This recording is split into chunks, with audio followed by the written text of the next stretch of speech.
வணக்கம் நண்பர்களே. நேரம் சரியாக 10 மணி. இரவின் மணியில் மீண்டும் நுழைந்திருக்கிறார்கள். சமீபத்தில் இன்ஸ்டாவில் ஒரு சகோதரி எனக்கு மெசேஜ் பண்ணியிருந்தாங்க. அது ரொம்ப சுவாரஸ்யமாக ஆச்சரியமாக இருந்தது. உங்களோட இரவின் மணியில் நான் தொடர்ந்து கேட்டுகிட்டு இருக்கேன். ஒரு நாள் நீங்கள் எங்கேயாவது ஒரு இடத்துக்கு பயணம் போங்க அப்படின்னு சொல்லியிருந்தீங்க.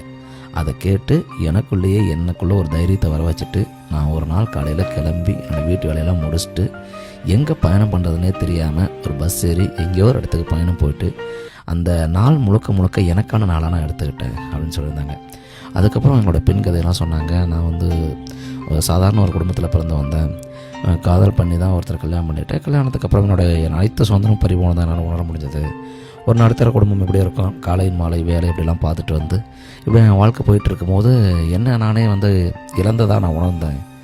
அப்போ தான் இந்த நேரத்தில் எனக்கு உங்களோட பதிவு கிடைச்சிது. அப்போ நான் ஒரு பயணம் பண்ணி போனேன். எனக்கு உண்மையாலுமே என்னுடைய பழைய நினைவுகள் எனக்கு திரும்பிச்சு, என்னோடய சுதந்திரம் எனக்கு கிடைச்சதாக உணர்ந்தேன் அப்படின்னு சொல்லியிருந்தாங்க. இதை எனக்கு கேட்கும்போது உண்மையாலுமே அவ்வளோ சந்தோஷமாக இருந்தது. ஏன்னா நிறைய பேர் என்கிட்ட சொல்லுவாங்க. எல்லாத்தையும் தாண்டி ஒருத்தர் நான் உங்கள் மூலமாக நான் அந்த இடத்துக்கு போயிட்டு வந்தேன் அப்படின்னு கிடைச்சது எனக்கு கிடைத்த ஒரு மிகப்பெரிய பாராட்டாகவும் வரமாகவும் நான் பார்க்குறேன். பெரும்பாலும் நான் பாராட்டை நான் எதிர்பார்க்குறதில்ல, இருந்தாலும் இது எனக்கு கிடைச்ச ஒரு மிகப்பெரிய பாராட்டை நான் பார்க்குறேன். அந்த மாதிரியான சூழல் உண்மையாலுமே எனக்கு ரொம்ப ஒரு சந்தோஷமாக இருந்தது. இதை உங்கள்கிட்ட பகிர்ந்துக்கணும்னு தோணுச்சு. ஒரு மறக்காமல் கமெண்ட்டில் சொல்லிட்டு ஃபாலோ பண்ணி கொடுங்க. மீண்டும் நாளை இதே நேரம் இதே சந்திப்போம், தொடர்ந்து பேசுவோம். நன்றி நண்பர்களே.